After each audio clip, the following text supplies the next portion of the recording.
What's up guys, Houndish here, and today I wanted to round up a few bits of news and some details about the Curse of Osiris expansion, which are pretty interesting. We're going to talk about a new hand cannon animation, some of the new weapon perks and gear that you'll see in this expansion, a hidden area on Earth that will feature a temple of Osiris. I'll also touch a little bit more on some of the destination details and confirmation about PvP maps coming in this expansion. We have some hidden stuff in the API that hints towards changes in Curse of Osiris, and I wanted to reiterate some stuff about the gear reset coming inside of Season 2. So first up, in the live stream for Curse of Osiris, we saw some gameplay of this new hand cannon. Obviously, this is a weapon that belongs to the Osiris-themed set that will be earned through side questing that takes place after the main campaign. But interestingly, in the gameplay of this weapon, you can see that it has a different animation to what we would normally see on hand cannons. The hand cannon kind of kicks back and has this very minimal vertical recoil, and typically we would see pretty strong vertical recoil on hand cannons, and they also feature this bloom mechanic. And bloom is essentially where your reticle spreads out when you repeatedly fire, and it means the bullets firing from your weapon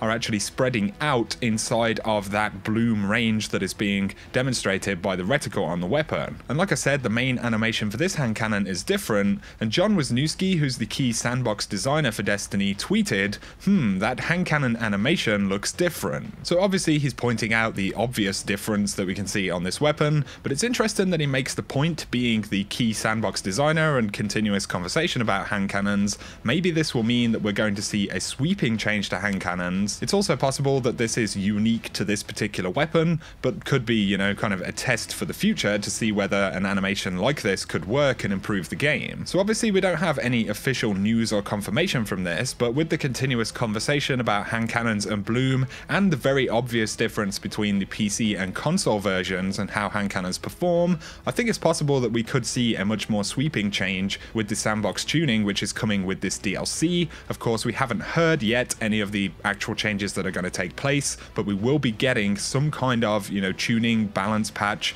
that happens alongside the launch of Season 2. On the subject of these weapons though, Unknown Player pointed out a few things. He's actually used some of them at the capture event. So the hand cannon comes with the bonus Cocoon, and this is the bonus that reloads your stowed weapon, so when you're not actually using it, it will be fully reloaded. But we also see the pulse rifle right here, and this is a lightweight frame pulse rifle. So it's going to be 450 rounds per minute in the same class as the Nightshade pulse rifle, but it actually comes with the bonus Firefly. So it's going to be pretty interesting to see how these weapons perform. Of course, there is another pulse rifle, the energy variant. We've seen the SMG, auto rifles, scout rifles, and a new sword inside of this set, and it'll be cool to discover, you know, how the forging for these weapons will work exactly. But moving on, I wanted to talk briefly about some campaign stuff and some of the places that will go in the Curse of Osiris expansion. So at the ending of the first mission, you actually visit Brother Vance in the lighthouse, and he gives you some coordinates for a hidden temple on Earth. And this is some kind of temple of Osiris. Potentially other members of the cult of Osiris will be present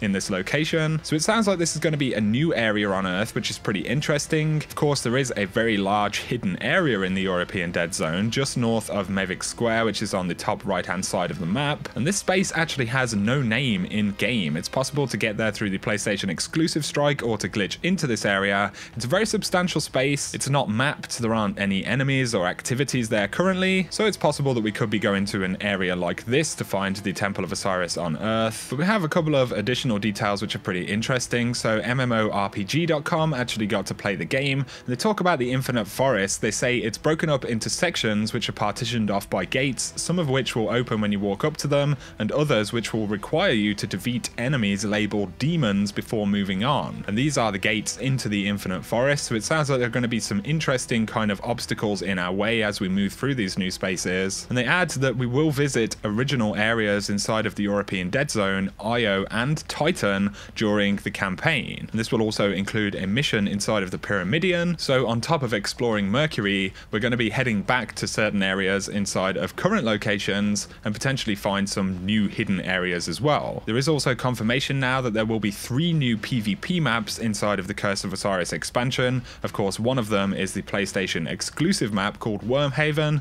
and we have a little bit of gameplay of that right here. Interestingly, inside of this gameplay, we do see a shotgun right at the beginning, and it doesn't fit the aesthetic of any new weapon sets that we've currently seen in the game. Of course, it's fairly unusual that we would see, you know, a single legendary weapon which is completely unique to other weapons. Also interesting, on the side of the weapon, I believe it's not very easy to see, but it's Roman Roman numerals, and I believe it's the number 14. Considering we haven't seen this weapon elsewhere and it obviously doesn't belong to the Osiris themed set. Also curious is that later on in this trailer we see the hunter run past with what looks like this shotgun on their back, but this time it's actually white. Like I said, it's not super clear, but you know, if this was an exotic, we could be looking at an ornament for this weapon potentially, but we'll have to see later down the road exactly what this weapon is. Moving on, following the recent update to Destiny, there are a whole bunch of new things which have been found in the API, once again by Spiffermatic64 on Reddit, who's found a whole bunch of pretty interesting stuff in the past. There was the addition of a new Sandbox perk, and this is the only one that's currently been noted, so it could be the only addition of a new perk into the game. It could be, you know, an intrinsic perk for an exotic weapon potentially. There will be new exotics, and there is confirmed to be one new world quest for Mercury, which will likely result in an exotic weapon. Inside of the API, there are also 3 new locations listed, so potentially one is Mercury, one could be the Infinite Forest, one could be, you know, a new space on Earth or something like we just mentioned. There are also 3 new activities listed in the API, and these are new activity type definitions, so they don't pertain to, you know, lost sectors or patrol missions on Mercury or anything like that. These are brand new activities, so of course one of them could be the new addition to the Leviathan raid. There could be a new cooperative activity type or something like that that this also refers to. There are also some additions to the table for reporting players inside of the game, and this will include a new option to report people exploiting, so people using, you know, out of map glitches or any kind of bug in the game. So this gives us, you know, just a hint towards some of the potential changes coming in this DLC. But back onto the subject of the DLC, there's a lot of conversation about endgame and system changes that people want to see. We haven't had any real major confirmation of that just yet. Of course, we've seen new content, we know there will be new stuff to do in this expansion, but I wanted to point out we haven't heard anything else from the live team for Destiny 2 just yet, and they are the people kind of managing the sandbox. They'll be bringing a lot of these system changes to the game, so I would just say at this point, don't jump to too many conclusions about what we are and are not going to see in terms of upgrades to the game and quality of life stuff just yet. I wouldn't anticipate that we're going to see tons of stuff in this expansion. More than anything, they're focusing on the new content, and this is where I wanted to reiterate some stuff about the gear going into Season 2. I'm still getting a lot of comments saying, can I still get Iron Banner gear after this next Iron Banner? Can I still get Faction Rally armor if I haven't finished my set during Season 2? And there are some pretty important changes that I think are worth remembering when we think about Curse of Osiris. So inside of Season 2, they will be allowing the direct purchase of guns using tokens and legendary shards, and they said this specifically for the Iron Banner. I would guess though that that potentially also includes armor, and hopefully they'll kind of lock it behind certain ranks, but they are moving to a featured system, so inside of a particular week for the Iron Banner or the Faction Rally, we will see specific pieces of gear which are available inside of that particular event. So essentially they're getting rid of this situation where we're completely relying on RNG based drops, but this is where we have important information about the reset for gear. So there will be new ornaments for armor,